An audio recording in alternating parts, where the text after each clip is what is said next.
खुदारा ये जो love marriages के नाम पे आप लोगों को एक दूसरे को बेवकूफ़ बनाते हो वो बनाना बंद करो। औरतें भी झूठ बोलना बंद करें और आदमी भी बोलना बंद करें। लव मैरिजेस का बस प्रॉब्लम सबसे बड़ा ये होता है कि एक तो हम लोग फैंटेसाइज बहुत ज़्यादा कर लेते हैं। आपको पता होना चाहिए जिस इंसान के साथ आप ताल्लुक में हो वो इंसान कैसा है। इन्हीं बुनियादों की वजह से तलाक तक बात पहुंचती है। कोई भी औरत मर्जी से अपना घर खराब नहीं खराब नहीं करेगी। करते। फैमिली की अदालत में जाते हैं तो जब आपको बच्चों का चीखों पुकार की आवाज़ें आ रही होती है ना, आपका दिल करता है ज़मीन फटे और आप उसके ओहो! अंदर बस दफन हो जाएँ। और मेजॉरिटी मसले ज़्यादातर कंबाइंड फैमिली के इश्यूज़ हैं। सर इस मुल्क में तलाक तो एक टॉपिक है ना, ये तो शुरुआत है। आप महज़ निकालते जाएँ तो अंदर पता नहीं कितनी डीप रूटेड चीज़ें हैं। इस्लाम कहता है 4 शादियाँ कर ले। ओ यार अल्लाह के बंदे पहले हक पे चलना तो सीखो। पहले अपनी औरत को तो इज्जत दे दो, उसको तो उसकी बेसिक ज़रूरियात पूरी कर दो। हलाला एग्जिस्ट करता है। अंदर वो प्री प्लान्ड है या नहीं है इसको साबित करने के बहुत सारी चीज़ें होती हैं जिसको अनफॉर्चुनेटली हमारे यहाँ इतना किया नहीं जाता।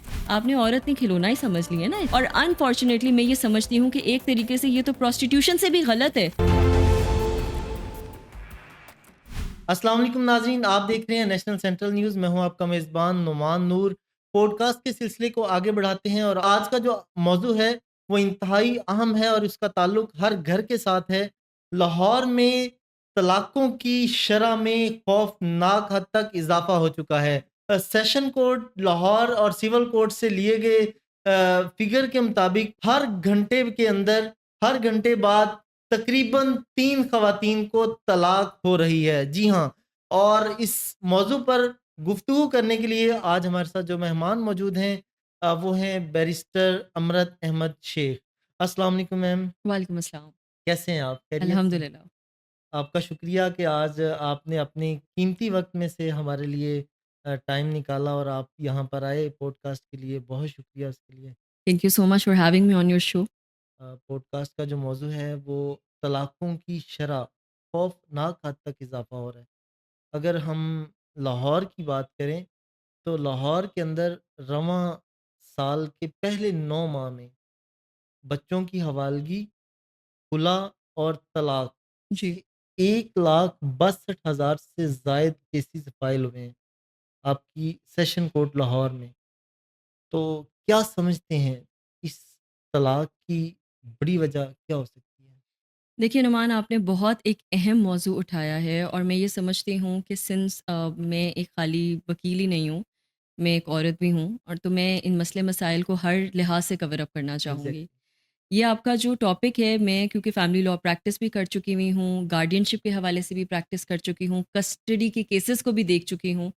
आप यकीन करें ये इतना सेंसिटिव टॉपिक है कि जब आप हाई कोर्ट के अंदर फैमिली की अदालत में जाते हैं, तो जब आपको बच्चों का चीखों-पुकार की आवाज़ें आ रही होती है ना, आपका दिल करता है ज़मीन फटे और आप उसके ओहो! अंदर बस दफ़न हो जाएँ।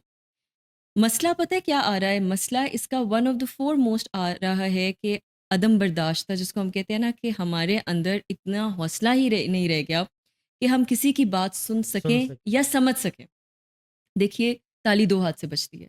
मैं ये नहीं कहूँगी यहाँ पे बैठ के कि नहीं औरतों की कोई गलती नहीं है, ये गलत बात हो जाएगी। ये आप एडमिट कर रही हैं। मैं ख़तून एक बहुत होके, बड़ी औरत फेमिनिस्ट होके, हूँ, मैं लड़की बहुत होके बड़ी फेमिनिस्ट हूँ। मैं बिल्कुल ये बात नहीं कह रही कि सब गलती औरत की है, लेकिन मैं ये भी नहीं कहूँगी कि औरत की गलती नहीं है। क्योंकि सीधी-सी बात है ताली दो हाथ से दुआ बजती है, आपकी गाड़ी 2 पहियों से चलती है। एग्ज़ैक्टली। देखिए, जब आपकी उसके अंदर रिफ्ट आती है, तो क्या होता है कि आप जब गाड़ी ब्रेक लगाते हैं, आई एम श्योर आपको इतना अंदाज़ा होगा कि या तो आगे वाली को आपको रोकना पड़ता है या पीछे। डिपेंड करता है आप पहाड़ी के ऊपर जा रहे हैं या आप सीधी सड़क के ऊपर सीधी जा सड़क। रहे हैं।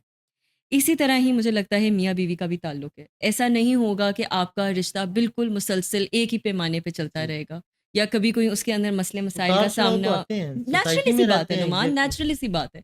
हम ऐसी सोसाइटी में रहते हैं। अब मसला ये है आजकल सबसे बड़ा क्राइसिस जो मुझे लगता है पर्सनली फेस हो रहा होता है वो है इकोनॉमिक कंडीशंस। हमारे मुल्क में इतने ज़्यादा मसले मसाइल का माली लोगों का हालात। बिल्कुल इतने ज़्यादा माली हालात आप यकीन करें लोगों के साथ मसले मसाइल आ रहे हैं कि उनसे अपनी बेसिक ज़रूरियात बुनियादी ज़रूरियात पूरी नहीं हो रही। औरत औरत होती है, उसके अखराजात भी होते हैं, उसके नखरे भी होते हैं। अब ये वैसे तो आगे आने वाली बात है, लेकिन फिर मैं यही बात बोलूँगी कि जब शादी के आप बंधन में जा रहे होते हो, बंद अरेंज मैरिज जब होता है, जी। तो अरेंज मैरिज में ये होता है कि जी लोग कह देते हैं कि जी अच्छा चले कोई मसला नहीं है, ये भी ठीक है, वो भी ठीक है। जब लव मैरिज वाली बात आती है, जैसे हम थोड़ी देर पहले भी ऑफ द टॉपिक भी बात कर रहे थे, जी। तो हम ये बात कर रहे थे कि वहाँ पे आपकी एक्सपेक्टेशंस बहुत ज़्यादा बढ़ होती जाता हैं, है। बढ़ जाती हैं। क्योंकि आप कहते हो भाई ये तो बंदा ऐसा था, आप कह रहे हो तो ये तो औरत वैसी थी।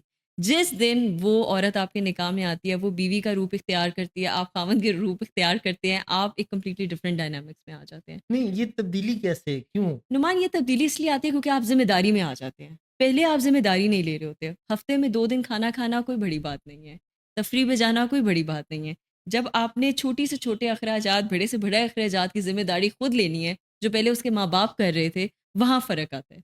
फिर अगर लड़की भी आपकी सोसाइटी में काम कर रही है, देखिए नुमान कई आदमी होते हैं जिनकी प्रोग्रेसिव सोच जी। होती है, जो कि बहुत अच्छी बात है, होनी चाहिए। कई घरों में ऐसा होता है कि वो अभी भी समझते हैं कि औरतों का बाहर निकलना मुनासिब नहीं मुनासिब है। नहीं है। आपके नज़दीक एक फिर बड़ी वजह ये जो लव मैरिज है, ये भी हो सकती है? नुमान साहब देखिए, लव मैरिज की बात जहाँ तक आती है, डिपेंड करता है। अब देखें, कई अरेंज मैरिजेस भी नहीं कामयाब होती, कई लव मैरिज भी कामयाब नहीं होती। लेकिन लव मैरिजेस का बस प्रॉब्लम सबसे बड़ा ये होता है कि एक तो हम लोग फैंटेसाइज बहुत ज़्यादा कर लेते हैं। तुम तो ऐसे थे, तुम वैसे हो गए, तुम भी तो ऐसी थी तो तुम भी वैसी हो गई।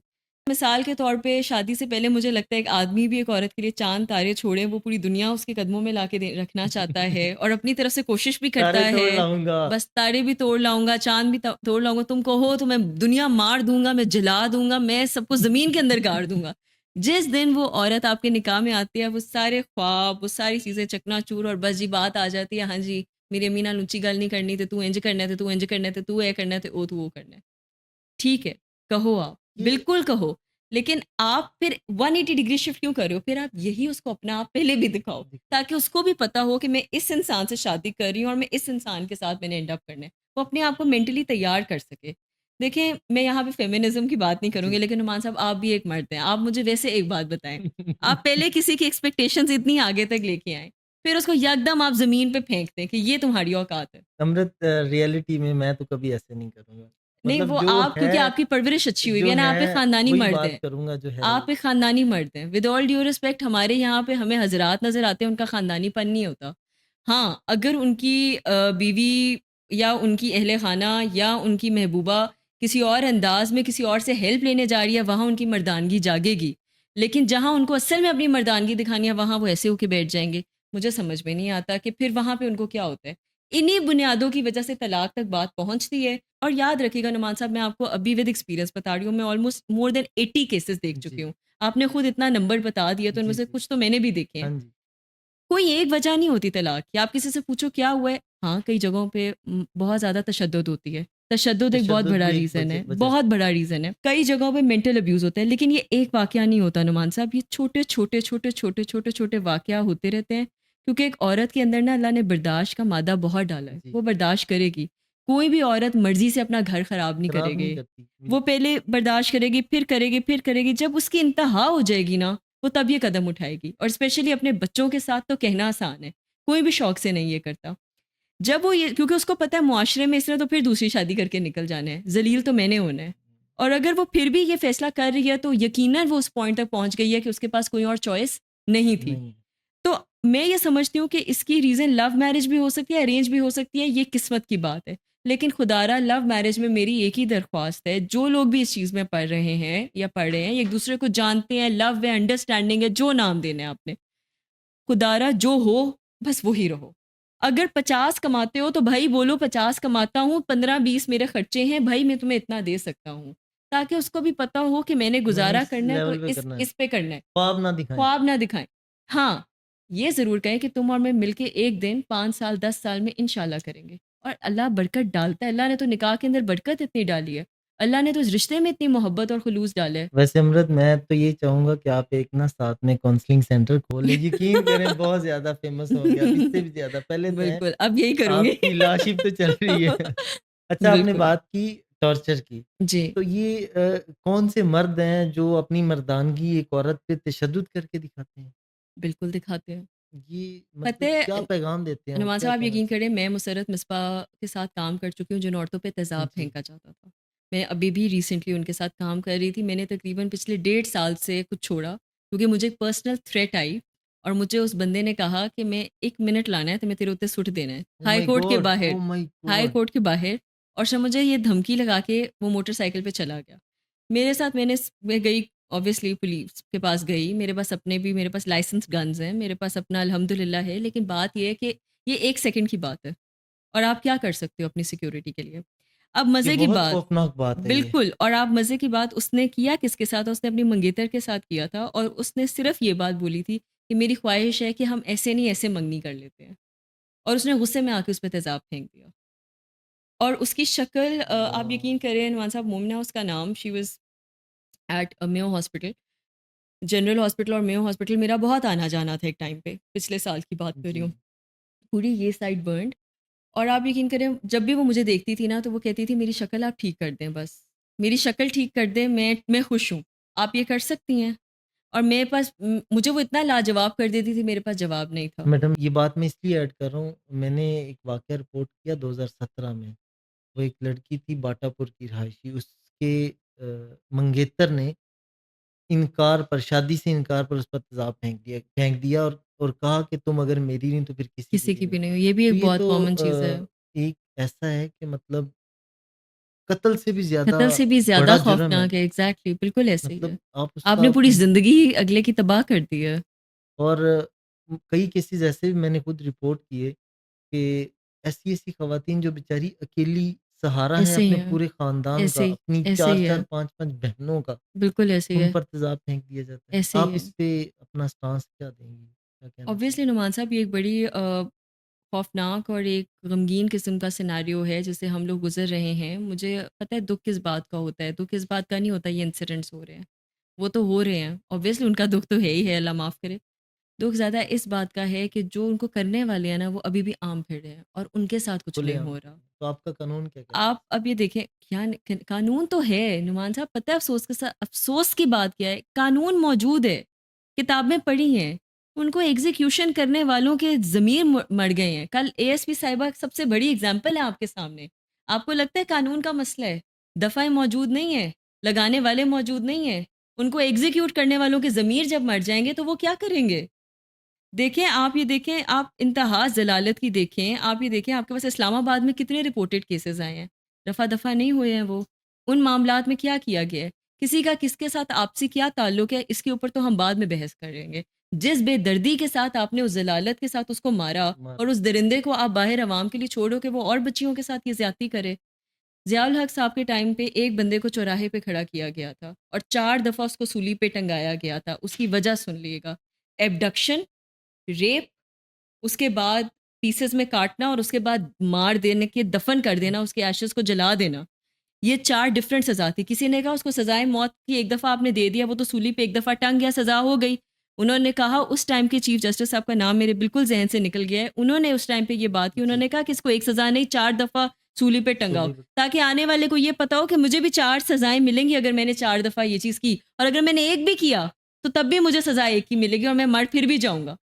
हमारे यहाँ पे रोज़ आप ज़ैनब केस से उठा के देख लें सर, आपके पास मोटरवे इंसिडेंट से लेके आपके पास पता नहीं कितने केसेस पड़े हैं और अभी कल वाला हादसा भी मज़ीद 2 दिन बाद सिर्फ़ एक हादसा ही महज़ रहेगा। हमारे ज़मीर मर चुके हुए हैं। मैं भी यहाँ पे बैठ के बात कर रही हूँ। मेरे साथ निकलें सारी औरतें और इकट्ठे होएँ जी, और कहें हम नहीं तब तक हटेंगे, हम एहतजाज नहीं तब तक ख़त्म करेंगे जब तक वाक़ई इंसाफ़ का पैमाना नहीं निकलता। शेलिंग भी करेंगे, डंडे भी खाएँगे, सब कुछ करेंगे लेकिन अपनी जगह पे खड़े रहेंगे। करेंगे, कितने लोग करेंगे? बलोचिस्तानियों के साथ क्या हो रहा है? मिसिंग पर्सन्स के साथ क्या हो रहा है? कौन है आवाज़ उठाने वाला? अरशद शरीफ का केस कैसे बंद कर दिया गया? We all have it in front of us. Sir इस मुल्क में तलाक तो एक टॉपिक है ना, ये तो शुरुआत है। आप महज़ निकालते जाएँ तो अंदर पता नहीं कितनी डीप रूटेड चीज़ें हैं। हम किससे आगाज़ करें, किस पे ख़त्म करें? अफ़सोस इस बात का है कि काम किसी एक पे नहीं होता। एक आप बंदे को चौराहे पे खड़ा कर दें, डेटरेंस नाम की चीज़ ना आई आपकी सोसाइटी के अंदर, आपकी जूती मेरा सर। ये मैं आपको बता रही हूँ मकाम आएगा और इंशाल्लाह आएगा। लेकिन मसला ये है कि हमें हमारी सोसाइटी में लॉ मेकर्स चाहिए। हमें वो चाहिए जो इम्प्लीमेंटर्स हो, जिनको इस बात का एहसास हो कि कल को हमारी बच्ची भी हो सकती है। और मैं आपको एक बात बताऊँ, मका फ़ाते अमल होता है। मैं तो ये हैरान हूँ कल की स्टेटमेंट के बाद ये देखिए कि एक औरत ही औरत की दुश्मन बनी बैठी है। इससे ज़्यादा मेरा नहीं ख्याल वाह! कुछ रह जाता है। अमृत सोसाइटी में मतलब तलाक की रेशो को कम कैसे किया जा सकता है? इसके लिए कोई सॉल्यूशन दे सकती हैं? एक तो नुमान साहब इसमें मैं एक बात अपना पर्सनल बोलूँगी, मुझे नहीं पता इस पे लोगों की क्या राय होगी, आई एम श्योर मुझे इस पे बहुत क्रिटिसिज़्म भी मिलेगा, शायद आप भी मेरी बात से इत्तेफ़ाक ना करें। देखिए मैं समझती हूँ कि कई जगहों पे माँ बाप का इकलौता बेटा होता है। जहाँ 2 बर्तन होते हैं ना वो खड़कते हैं। इस तरह देखें इस्लामी लिहाज से, क्योंकि हम इस्लाम के बहुत बड़ा प्रोपेगेंडा करते हैं और हम एक शरई मुल्क में रहते हैं, हम हर चीज़ को शरई के लिहाज से देखते हैं।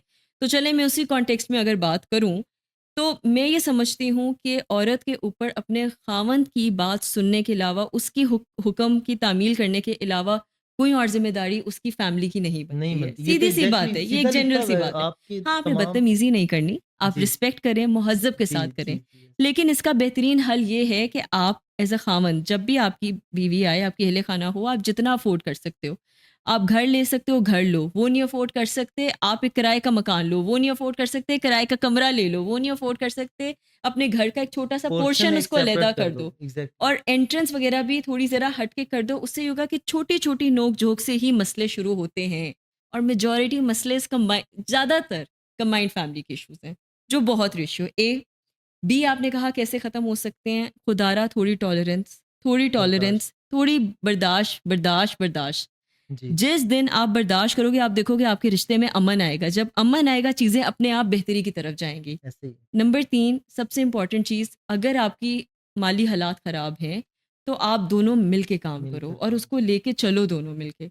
और जब आप दोनों इकट्ठे लेके चलोगे, अपने आप हालात बेहतर होंगे। हालात बेहतर हो जाएँगे। जब आपके पास वसाइल ज़्यादा हों, जहाँ बिल्कुल, पे एक मर्द 40,000 एक माह के बाद लेके आ रहा है, बिल्कुल, वहाँ पे वो औरत भी उसकी काम कर रही है। बिल्कुल, उस पे ट्रस्ट करें ना। बिल्कुल, बात बिल्कुल। तो ट्रस्ट की है कि मतलब यहाँ पे तो घर नुमान से साहब बाहर जब नहीं निकलना, पता नुमान नहीं साहब, क्या हो और मैं जाएगा। आपको एक बात बताऊँ अफ़सोस के साथ और माज़रत के साथ, जितनी औरतें इस वक़्त घर में बैठी हैं ना, मैं किसी को नहीं कहूँगी, मैं पर्सनली जानती हूँ, जिन्होंने जो काम करना है ना, उन्होंने घर बैठे भी कर लेना है। पहली बात, ये ज़रूरी बात नहीं है कि उनको बाहर आप बाहर निकलोगे तो बड़ा उनके अंदर होगा, ऐसा नहीं है। कॉलेजों से लेके यूनिवर्सिटियों से लेके हमें सब पता है क्या हो रहा है और क्या नहीं हो रहा। आपको पता होना चाहिए जिस इंसान के साथ आप ताल्लुक़ में हो, वो इंसान कैसा है। अगर वो नहीं यकीन ना, तो वो घर में भी हो रहा होगा, वो बाहर भी हो रहा होगा। आपके बाहर रोकने से कोई फ़र्क 100 नहीं पड़ पर्दों में भी जाएगा। वो हो जाना, नहीं होना तो वो एग्ज़ैक्टली। घर बाहर भी नहीं। बस और आखिरी चीज़, खुदारा ये जो लव मैरिजेस के नाम पे आप लोगों को एक-दूसरे को बेवकूफ़ बनाते हो, वो बनाना बंद करो। औरतें भी झूठ बोलना बंद करें और आदमी भी बोलना बंद करें। जो हो तस्लीम करो। वहाँ से आपके रिश्ते का सबसे इम्पोर्टेंट फैक्टर शुरू होगा, वो है एतबार का, कि ये मेरे साथ कितना ऑनेस्ट है। ट्रस्ट। और अगर वो बंदे का पुत्र और वो भी बंदे की पुत्र हुई, जो उसको मेरी माँ अल्फ़ाज़ में कहती हैं, तो दोनों समझ जाएँगे और आपस में इत्तेफ़ाक करेंगे कि देखो ये इंसान ऐसा है। और खूब से खूबतर पूरी दुनिया पड़ी है, स्काई इज़ द लिमिट। इंसान अल्लाह देखे इतनी बरकत डालता है। यहाँ से लोगों को मैंने यहाँ जाते हुए देखा है और 2 लोगों को पूरे एम्पायर सेट करते हुए देखा है, पता नहीं क्या-क्या करते देखा है, इसी दुनिया में देखा है। मेरे दादा हिजरत करके आए थे इंडिया से, मैं आपको एक बड़े मज़े की स्टोरी सुनाती हूँ। जी। मेरी दादी के पास कुछ भी नहीं था, 47 में 1947। बिल्कुल ऐसे 1947 में, अमृतसर से आए थे। आप यकीन करें, आप मैं आपको बता नहीं सकती, कुछ भी नहीं था और वहाँ के ये रईसों में से थे। जब ये लोग आए, मेरी दादी के पास कोई संदूकड़ी में होंगे कोई पुराने ज़ेवर-ज़ूवर, उन्होंने भी दिए। उन्होंने कहा, "नहीं मियाँ साहब तुसी काम करो, तुसी करो।" तब इन्होंने कसूर के पास दीपालपुर में एक धागे वाली फैक्ट्री थी, रामलीला के नाम से उसका था, और 3 भाइयों ने मिल के ली। मेरे दादा ने, उनके आगे कज़िन्स थे, भाई सगे भाई नहीं थे, उन्होंने मिल के। बाद में उन्होंने उनसे खरीद ली। अल्लाह ताला ने इतनी, इतनी, बरकत इतनी डाली। बरकत डाली। मेरी दादी के माशाल्लाह, अब तो उनकी डेथ हो गई, अल्लाह में उन्हें जन्नत अता फ़रमाए। 10 हम बच्चे, हम लोग मेरे पापा के 5 भाई 5 बहनें। माशा क्या पेट्रोल पंप, क्या एलपीजीओं के काम, क्या इन लोगों ने गाड़ी अपनी बसें नहीं चलवाई, कौन-कौन सी कोट लखपत के अंदर इन्होंने फैक्ट्रियाँ नहीं ली, क्या-क्या नहीं किया और आगे आने वाली नस्ल उसको एन्जॉय कर रही है। क्यों? क्योंकि मेरी दादी और मेरे दादा ऐसे थे। मतलब वो बीजी उनको कहते थे, तो वो बीजी की शक्ल देख के बात करते थे और वो अपने मियाँ साहब की शक्ल देख के बात करते थे। इतना इत्तेफ़ाक। मतलब आपका कहना है कि अगर मियाँ और बीवी दोनों बिल्कुल, हुस्न सलूक के साथ रहें और बिल्कुल, मोहब्बत के साथ रहें और एक होकर रहें, बिल्कुल। तो अल्लाह खुद माशरे ही के सारे इत्तेफ़ाक मसले है। हल हो जाएँ। ऐसे ही होगा। आप देखेंगे ऐसा होगा और मैंने ऐसा होते देखा है। मेरे सामने की एग्ज़ाम्पल्स हैं।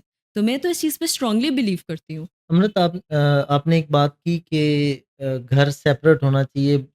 घर नहीं सेपरेट ले सकते तो रूम ले लें, जो नहीं तो आपकी कोई पोर्शन इस्तिताअत है, कर लें। जो आपकी लेकिन इस्तिताअत है। यहाँ पर तो देखने को मिलता है कि फर्स्ट नाइट ही उसको कहा जाता है कि मेरी माँ है हाँ जी, ऐसे ही है। और इंदे पैर धो के पीने ने। ऐसे ही है। और अगर आपने इसको कोई ऐसी बात की, कुछ जी, ऐसा किया, तो पहले दिन ही वो कह रहे होते हैं कि फिर तो मेरे नालों फारग है। ऐसे ही है। और ये छोटे वर्ड्स नहीं है, ये बिल्कुल, ये तलाक के बहुत ज़ुमरे में आते हैं। Thank you so much for saying this. Exactly. तो आपने बेसिकली पहली रात ही उसको एक तलाक दे दी है। एक तरीके से। ये तो अल्फ़ाज़ों की हेर-फेर है ना, आप कान को यहाँ से पकड़ो या यहाँ से पकड़ो। और मैं ये सोच रही हूँ कि आप भी किसी की बेटी लेके आए हुए हो, इंसान तो ये सोचता ही नहीं है, कल को आपकी अपनी भी औलाद बेटियाँ होगी, हैं आपकी और अपनी भी बेटी बहनें होगी, भी हैं। बहनें भी होती हैं, उनको ये अल्फ़ाज़ सुनने को मिले तो आपका आपका तो कलेजा फट जाए। आपकी अपनी माँ भी तो एक औरत ही थी ना जब वो आई थी। और अगर चलो कई जी, कई लोग ये कहते हैं मेरी माँ ने बर्दाश्त किया, तो आप खुश हो कि उन्होंने बर्दाश्त किया तो आप अगली को भी अब बर्दाश्त करवाओ। मुझे तो अभी तक ये नहीं समझ में आती, अक्सर लोग कहते हैं कि मेरी माँ ने भी तो कितना ना ते हून तू भी कर। तो नहीं मतलब अगर तो आप इस बात से अवज़ आ रहे हो कि उनको ये चीज़ नहीं करनी चाहिए थी, तो फिर आप मत करो। इसका मतलब है आप खुश हो कि उनके साथ ये हुआ तो चलो मैं अम्मा के तुम्हारे साथ साथ जुल्म भी हुआ करूँगा। अब आपने अपने बच्चों की अम्मा के साथ भी यही करना है। बस यही करना है। कितने अफ़सोस की बात है वो भी औरत जो आपका घर बना रही है। हमने मुख्तलिफ पॉइंट डिस्कस किए कि वसाइल की कमी है, अदम बर्दाश्त है या आपस में जो इत्तेफ़ाक नहीं है। इत्तेफाक नहीं है, कंबाइंड फैमिली सिस्टम है, ये मुख्तलिफ वजूहात हैं तलाकों की और रेशो बढ़ रही है। इसके अलावा भी कोई वजह समझती हैं आप? देखिए नुमान साहब, एक मैं आपको बताती चलूँ, एक बहुत अहम और एक इम्पॉर्टेंट चीज़ है जिसको अब लोगों ने एक तरीके से मैं यही कहूँगी कि एक कारोबार का धंधा बनाया हुआ है, जिसको हम हुँ, मलाला सेंटर के नाम से भी कहते हैं, ओह नाम माय गॉड! दिया जाता है। इसमें है क्या बेसिकली, हमारे यहाँ पे इस्लामी और शरई लिहाज से अगर आपने अपनी बीवी को तलाक दे दी है, हलाले का कॉन्सेप्ट क्या है कि आपने किसी और के निकाह में आना है। नॉट दैट कि मैं कोई प्रॉपर मुफ्ती हूँ, मैं ये कह रही हूँ, एंड आई एम श्योर आप भी इस चीज़ पे ऐड ऑन कर सकेंगे जी, कि आपने किसी और के साथ निकाह में आना है। जो आपके मियाँ बीवी के ताल्लुकात होते हैं वो आपने उनके साथ कायम करने हैं, और उसके बाद एक जिस तरह शादी का बंधन होता है या रिश्ता होता है उसको लेके चलना है। उसके बाद उस बंदे के ऊपर डिपेंड करेगा, अगर वो आपको जब भी चाहे छोड़ दे, और अगर तो वो छोड़ देता है कोई एक्स वाई रीज़न की वजह से, फिर आप अपने पहले शौहर के पास जा सकते हैं। यहाँ क्या हो रहा है नुमान साहब, यहाँ पे लोगों ने इसको एक पेशा बना लिया है। लोग पहले से ही प्री प्लानिंग के साथ चलते हैं कि हम लोग, तलाक हो गई, गलती हो गई, नहीं होना चाहिए था। हलाला का रीज़न क्या है? हलाला अल्लाह ताला ने एक आदमी को सज़ा के तौर पे दिया है कि तुमसे गलती हो गई तो अब तुम सज़ा भुगतो। ऐसे ही है।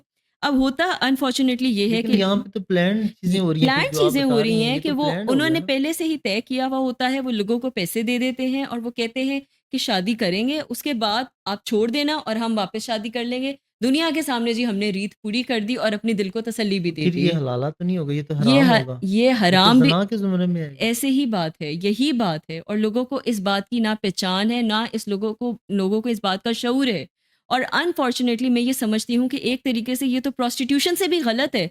वो तो फिर जो औरतें कर रही हैं अपनी मर्ज़ी से कर रही हैं, ये तो उनकी बगैर मर्ज़ी के हो रहा है कि आप एक औरत को बेच रहे हो, और आप बेच भी ऐसे रहे हो और उसके बाद उसकी मर्ज़ी से फिर उसको कोई छोड़ है। आपने औरत ने खिलौना ही समझ लिया ना इस चीज़ को, ऐसा ही है ना? तो ये एक बहुत बड़ा रीज़न है और ये बहुत बड़ा मसला है। इसको आइडेंटिफ़ाई करके इसको इसकी जड़ से निकालने की ज़रूरत है। और मैं तो ये समझती हूँ कि अगर एक बंदे ने गलती कर दी है तो फिर आपको उस चीज़ की सज़ा पूरी-पूरी भुगतनी चाहिए। फिर आपको करना ये चाहिए कि आपके नसीब में वो औरत ही ना हो। आपको सोच समझ के चीज़ें आप करनी एक दफ़ा चाहिए एक थी। औरत को छोड़ रहे हैं, तो फिर फिर दोबारा आप एग्ज़ैक्टली आप आखिर उस पॉइंट पे पहुँचे तो वो भी आप किसी वजह से पहुँचे। अब आप वो लाइफ़ में दोबारा रिपीट करना चाहते हो और उसको उस अज़ियत से गुज़रवा रहे हो। सिर्फ़ अपनी सैटिस्फैक्शन के लिए कि चलो अब ये मेरे हाथ से निकल गई है तो अब किसी और के पास ना चली जाए। ये इतनी घटिया सोच है जो हमारे यहाँ के लोगों के अंदर इतनी ज़्यादा घुसी हुई है कि मुझे माज़रत के साथ ये कहना पड़ रहा है कि मुझे नहीं समझ में आ रहा कि ये चीज़ कैसे निकलेगी। लिटरेसी हेल्प नहीं कर पा रही है, ख़ानदानों में ये चीज़, घरों में ये चीज़ समझाई नहीं जाती। यहाँ पे बेटे के नाम पे उनको खुदा समझा जाता है कि बेटा ना हो गया, पता नहीं क्या हो गया, वो तो कुछ भी कर सकता है। दूसरी शादी को एक मज़ाक समझा हुआ है। पहले आप पहले के तो पूरे कर लो। अल्लाह ताला ने आपको इस्लाम कहता है 4 शादियाँ कर ले। ओ यार, अल्लाह के बंदे पहले हक पे चलना तो सीखो। पहले अपनी औरत को तो इज़्ज़त दे दो, उसको तो उसकी बेसिक ज़रूरियात पूरी कर दो। आप अपने आप को नाउज़ुबिल्लाह नबी की जगह पे समझ रहे हो। वो कर सकते थे। हत्ता कि आपके पास सबसे बड़ी अगर मिसाल ही लेना है तो फिर हज़रत अली और बीबी फ़ातिमा की ले लें आप। लेनी है ना मिसाल, तो फिर ये भी तो मसाले जी। मौजूद है आपके पास। नहीं, हमने वो मिसाल लेनी है जो हमें ठीक लगती है। और उसमें भी फिर लेनी दीन को है हर बंदा अपने हर बंदे हिसाब से अपने इस्तेमाल हिसाब कर से, रहा है। मतलब बस जिसको जो इसको लग रहा है जिसको ना जो कि ठीक लग रहा है बस जी ये हम कर लें, चला रहते हैं, ये बिल्कुल। ठीक है और मतलब पुरानी आयत को भी उस तरह से उस इस्तेमाल तरह करें, करेंगे जो खुद ठीक कह रहे हैं कि लगेगा। ये ठीक है, ये देखें ना बिल्कुल, इसमें अगर दीन की कहीं पे कोई बात करें तो आगे से कहते हैं जी दीन इतना सख्त नहीं है, ये देखें, ये ये देखें। भी है, ये भी मतलब है। कोई ना कोई ऐसा पॉइंट वहाँ पे रेज़ किया जाता है बिल्कुल और ऐसे ही ये है। जो आज हमने टॉपिक डिस्कस किया कि तलाक की वजूहात के हवाले से और इसमें आपने एक नई चीज़ ऐड की कि ये हलाला सेंटर बहुत ज़्यादा कायम हो रहे हैं और ये बिल्कुल। तो इस पर कानून का कोई शिक मौजूद है या कानून इस पे कुछ कहता है? नुमान साहब, अनफॉर्चुनेटली शरई लिहाज से तो इसको एज सच रोका नहीं जा सकता, क्योंकि उसका रीज़न ये है कि हलाला एग्जिस्ट करता है।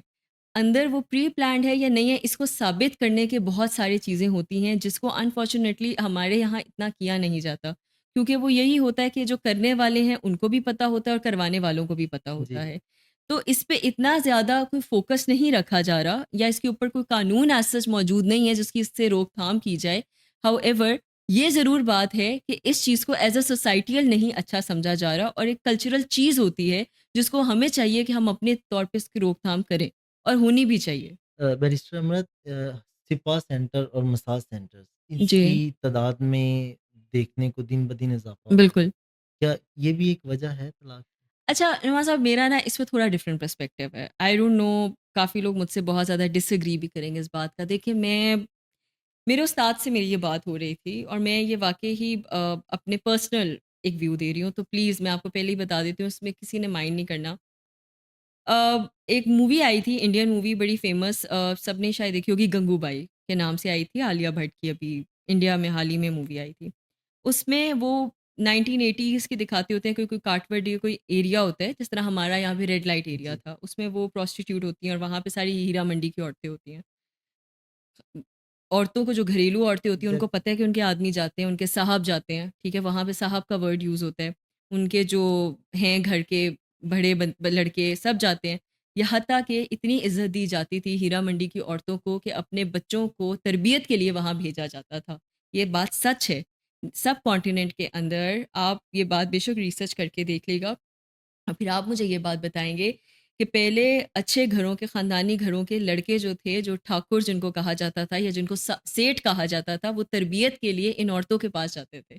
और उसके बाद कुछ रोज़ की उनकी ट्रेनिंग्स होती थी और वो फिर घर लौटते थे। ख़ैर, नेवरदलेस मैं ये उसमें वो बात बहुत अच्छी करती है, और मैं बस इसका वो बेसिक जवाब आपको दूँगी। मैं इसकी मज़ीद तफ़सील में नहीं जाऊँगी, मेरे उस जी, चीज़ में ही जवाब है। वो एक बात कहती है, वो कहती है कि आप लोग हमारे दर बंद करके खुश तो हो जाओगे, लेकिन आपको क्या लगता है कि जो गंदगी उसके बाद मुआशरे में फैलेगी, उसको रोक पाओगे? इस तरह कम से कम आपको ये पता है, आप लोगों की ढाल हम बने हुए हैं।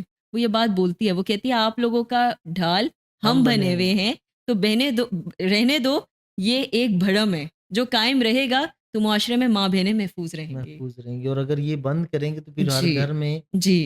क्योंकि आदमी फ़ितरतन, please don't take me personally, मैं कुछ मर्दों की बात कर रही हूँ और हमारे सामने एग्ज़ाम्पल्स हैं। मैं अपने से नहीं ये बता रही हूँ, हमारे सामने।